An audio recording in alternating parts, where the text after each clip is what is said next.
السلام علیکم. جہانزیب عباسی ایک نئے پروگرام کے ساتھ حاضر ہے. پاکستان تحریک انصاف نے الیکشن ترمیمی ایکٹ کو سپریم کورٹ آف پاکستان میں چیلنج کیا ہے. آرٹیکل 184(3) کے تحت یہ petition supreme court of Pakistan میں دائر کی گئی ہے. اس پٹیشن میں کیا موقف اختیار کیا گیا ہے، سپریم کورٹ سے کیا ریلیف مانگا گیا ہے، اور کچھ اہم خبر بھی اس سے متعلق ہے جو آپ سے شیئر کریں گے. ایک ریکویسٹ آپ سے یہ ہے کہ ہمارا چینل سبسکرائب کر لیں تاکہ ہر نئی آنے والی ویڈیو یا اپڈیٹ آپ کو بر وقت مل سکے. تو الیکشن ترمیمی ایکٹ کو بیرسٹر گوہر نے ایک کانسٹیٹیوشن پٹیشن کے ذریعے سپریم کورٹ آف پاکستان میں چیلنج کیا ہے، اور اس میں سپریم کورٹ سے یہ استدعا کی گئی ہے کہ الیکشن ترمیمی ایکٹ کو کالعدم قرار دیا جائے. اور یہ ایڈوکیٹ سلیمان اکرم راجہ ہیں جو اس کیس میں، اگر یہ کیس سماعت کے لیے مقرر ہوا تو وہ آرگیومنٹس کریں گے. اس میں وفاق الیکشن کمیشن کو فریق بنایا گیا ہے، اور اس میں یہ استدعا بھی سپریم کورٹ سے کی گئی ہے کہ الیکشن کمیشن کو مخصوص نشستیں دیگر سیاسی جماعتوں کو الاٹ کرنے سے فوری طور کے اوپر روکا جائے. خواتین اور غیر مسلم کی مخصوص نشستیں تحریک انصاف کو الاٹ کرنے کا حکم دیا جائے. یہ ایک قانون کو چیلنج کرنے کی ایک درخواست میں یہ موقف اختیار کیا گیا ہے. اور پھر یہ بھی کہا گیا ہے کہ تحریک انصاف مخصوص نشستوں کی فہرستیں الیکشن کمیشن میں جمع کروا چکی ہے. 12 جولائی کے فیصلے کے بعد مخصوص نشستیں تحریک انصاف کا حق ہے. اس اپیل میں یہ بھی کہا گیا ہے کہ قانون کا ماضی سے اطلاق جو ہے یہ خلاف آئین ہے. 12 جولائی کو مخصوص نشستوں سے متعلق سپریم کورٹ کے اکثریتی فیصلے میں آرٹیکل 17، آرٹیکل 51، آرٹیکل 106 کی تشریح کی گئی ہے. الیکشن ترمیمی ایکٹ کے خلاف دائر کی گئی اپیل میں ماضی کے جو حقائق ہیں، جو P T I intra party elections, وہ بھی پوری کہانی بیان کی گئی ہے. حالانکہ وائریز کے اوپر جب بھی کوئی لا چیلنج ہوتا ہے تو عمومی طور کے اوپر جو ہے وہ وائریز کے اوپر بات کی جاتی ہے کہ یہ فلاں شکیں جو ہیں وہ کانسٹیٹیوشن سے متصادم ہیں، لیکن پورا بیک گراؤنڈ جو ہے وہ اس میں لکھ دیا گیا ہے. اچھا، ایک تو فیکچولی آپ کو ایک چیز بتائیں کہ ابھی یہ دونوں ایوانوں سے یہ بل منظور ہوا ہے، اور صدر مملکت کی جانب سے ابھی اسینٹ اس کے اوپر، یا اگر ہم آسان الفاظ میں کہیں تو صدر مملکت نے ابھی اس کی منظوری نہیں دی، اور اس سے پہلے ہی اس قانون کو سپریم کورٹ میں چیلنج کیا گیا ہے. ہماری اطلاعات کے مطابق پاکستان تحریک انصاف کی جو قانونی ٹیم تھی اس کی پہلے یہ رائے تھی کہ جب یہ قانون بن جائے گا، صدر منظوری دے دے گا، تو پھر اس کے بعد اس قانون کو سپریم کورٹ میں چیلنج کیا جائے گا. یہ پتہ نہیں کس نے مشورہ دیا کہ صدر مملکت کی منظوری کے بغیر ہی اس قانون کو سپریم کورٹ آف پاکستان میں چیلنج کر دیا جائے. دوسرا، آرٹیکل 184(3) کے تحت یہ پٹیشن سپریم کورٹ میں دائر کی گئی ہے. اب آرٹیکل 184(3) کے تحت جب کوئی پٹیشن سپریم کورٹ میں آتی ہے تو وہ ڈیسائیڈ کرتی ہے پریکٹس اینڈ پروسیجر کمیٹی. اس کمیٹی میں جسٹس منصور علی شاہ ہیں، جسٹس منیب اختر 2 ممبران ہیں، اور اس کمیٹی کو head chief justice of Pakistan Qazi Faez عیسیٰ کر رہے ہیں. تو یہ کمیٹی میں یہ جب معاملہ جانا ہے تو پھر اس پہ ڈسکشن ہوگی کہ کیا یہ آئینی درخواست سماعت کے لیے مقرر کیے جانے کے قابل ہے یا نہیں ہے. پاکستان تحریک انصاف یا سنی اتحاد کونسل کے اراکین جب یہ بل منظور ہو رہا تھا اس وقت انہوں نے اس قانون سازی میں حصہ لیا، اور پھر ایک ایسی لیجسلیشن جس میں ایک پولیٹیکل پارٹی حصہ لے، وہاں سے اس کو شکست ہو، میجورٹی میں وہ بل منظور ہو جائے، تو اس بل کو سپریم کورٹ میں چیلنج کیا گیا ہے.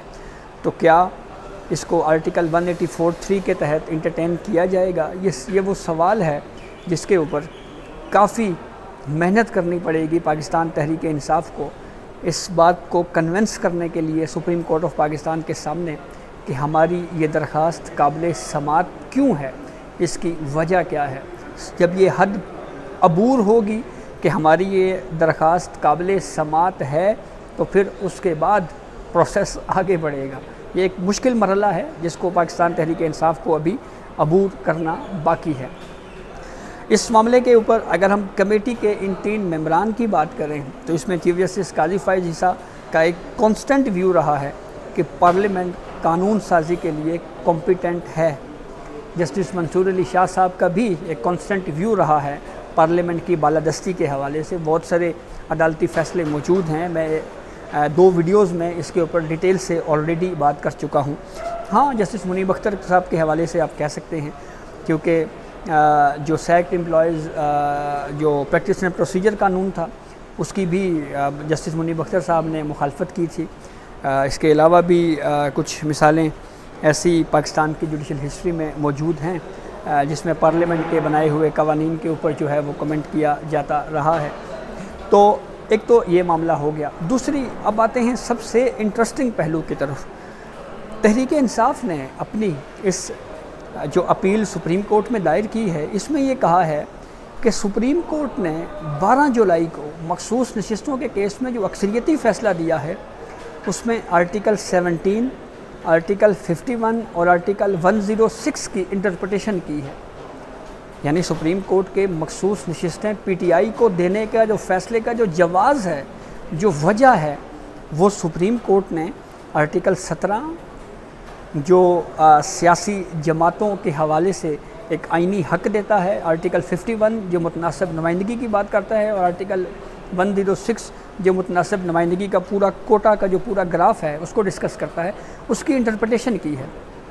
اب یہاں پہ ایک بہت اہم سوال پیدا ہوتا ہے، اور وہ سوال یہ ہے کہ پاکستان تحریک انصاف کو یہ کیسے پتہ چلا کہ سپریم کورٹ نے مخصوص نشستیں پی ٹی آئی کو دینے کا جو فیصلہ ہے اس میں آرٹیکل 17، آرٹیکل 51 اور آرٹیکل 106 کی انٹرپریٹیشن کی ہے۔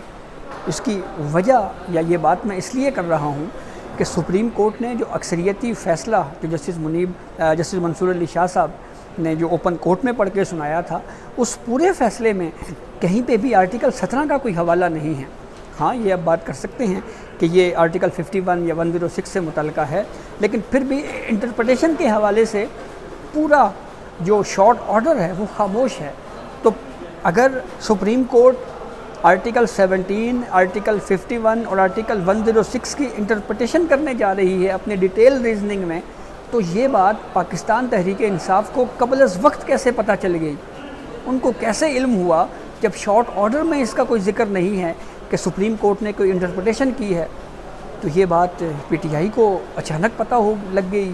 پتہ نہیں یہ ان کو الہام ہوا ہے یا ان کو کیسے یہ علم ہوا کہ سپریم کورٹ نے یہ انٹرپریٹیشن کی ہے ان 3 آئینی شقوں کی، جبکہ یہی ڈیبیٹ چل رہی تھی کہ سپریم کورٹ نے جو اکثریتی فیصلہ دیا ہے اس کی ریزننگ کیا ہے، اس کی وجوہات کیا ہیں۔ اس حوالے سے ابھی تک جب ڈیٹیل ریزننگ آتی تو اس سے کلیئر ہوتا کہ کیا سپریم کورٹ نے آئین کی کچھ شقوں کو ان کی تشریح کی ہے، یا سپریم کورٹ آف پاکستان نے جو جیسے کہ شارٹ آرڈر میں لکھا ہوا ہے پیکیولر سرکمسٹانسز، کہ کچھ ایسے مخصوص حالات تھے جس کے سبب ہم یہ فیصلہ کر رہے ہیں۔